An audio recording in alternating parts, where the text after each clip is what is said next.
বাংলাদেশের ব্যাটসম্যানরা কত বড় গান্ডু, কত বড় মূর্খ, কত বড় ক্রিকেট জ্ঞানহীন সেটা একটু দেখেন। ইন্ডিয়া পাকিস্তান ম্যাচ যারা দেখেছেন তারা খেয়াল করেছেন যে আবরার আহমেদ খুবই ভালো বোলিং করেছে।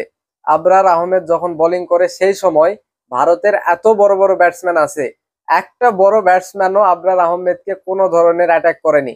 স্বাচ্ছন্দ্যে খেলে গেছে, ডট দিয়ে গেছে, তার 10 ওভার শেষ করে দিছে, কাহিনী শেষ। মাঝখান থেকে একটা বল ভালো হয়েছে, খুবই ভালো হয়েছে, সেই বলে শুভমান গিল আউট গেছে। আর বাংলাদেশের ব্যাটসম্যান গুলার দিকে তাকান, মানে এদের কাণ্ড কারখানা দেখলে আপনারা পাগল হয়ে যাবেন। এই মাথা নিয়ে ওরা ক্রিকেট খেলে কি জন্য ওরা নিজেরাই জানে না। ব্রেসওয়েল ভালো বোলিং করতেছে, সে প্রথম ওভারে এসেই তানজিদ তামিমের উইকেটটা নিছে। এখন সেই বোলারটাকে তোরা একটু দেখে শুনে সাবধানে খেল। দেখিচ্ছু যে ভালো বোলিং করিচ্ছে, তাক তো তোরা একটু সাবধানে খেলবো। তা না, ওই বোলারকে গিয়েই অ্যাটাক করতেছে, বাকি বোলার গুলাকে ডট দিচ্ছে আর ওকে গিয়ে আপনার হচ্ছে অ্যাটাক করিচ্ছে। মুশফিকুর রহিম স্লগ সুইপ করতে গেল, ব্রেসওয়েলকে গিয়ে আউট গেল। মাহমুদুল্লাহ খেলতে খেলতে কি হলো, ওই যখন ব্রেসওয়েল বোলিং এ আসলো তখনই ডাউন দা উইকেটে এসে মারতে গিয়ে আউট গেল। মানে সব উইকেট ওকেই দিচ্ছে। আপনার তাওহিদ হৃদয় 24টা বল ডট দিছে, 24টা বলে 7টা রান করছে। 24টা বল খেলার পর সে চিন্তা ভাবনা করলো যে উইকেট পাচ্ছে তাকেই আমি অ্যাটাক করি। সে ব্রেসওয়েলকে অ্যাটাক করতে গিয়ে আরেকখান ক্যাচ তুলে দিয়ে আউট গেল। এইভাবে মানে মানে বলার উইকেট চাচ্ছে না, ইচ্ছা করে বাংলাদেশের ব্যাটসম্যানরা, এই মাথা মোটা ব্যাটসম্যানরা উইকেট দিয়ে আসতেছে। যেই পিচে স্পিনের জন্য কিছু নাই, স্পিন বোলারদের জন্য কিচ্ছু নাই, সেখানে স্পিনারদের একদম মানে দু হাত ভরে দিচ্ছে বাংলাদেশের ব্যাটসম্যানরা।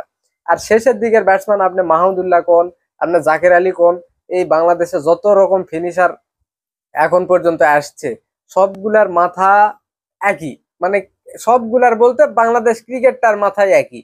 এরা করে কি, যখন আপনার পেছনের দিকে উইকেট থাকবে না, 7-8টা উইকেট পড়ে যাবে, ধরেন ফিনিশার খালি আছে, ধরেন মাহমুদুল্লাহ বা জাকের আলী বা অন্য যে কেউ, এরা দেখবেন বলার গুলাকে স্ট্রাইক দিবে।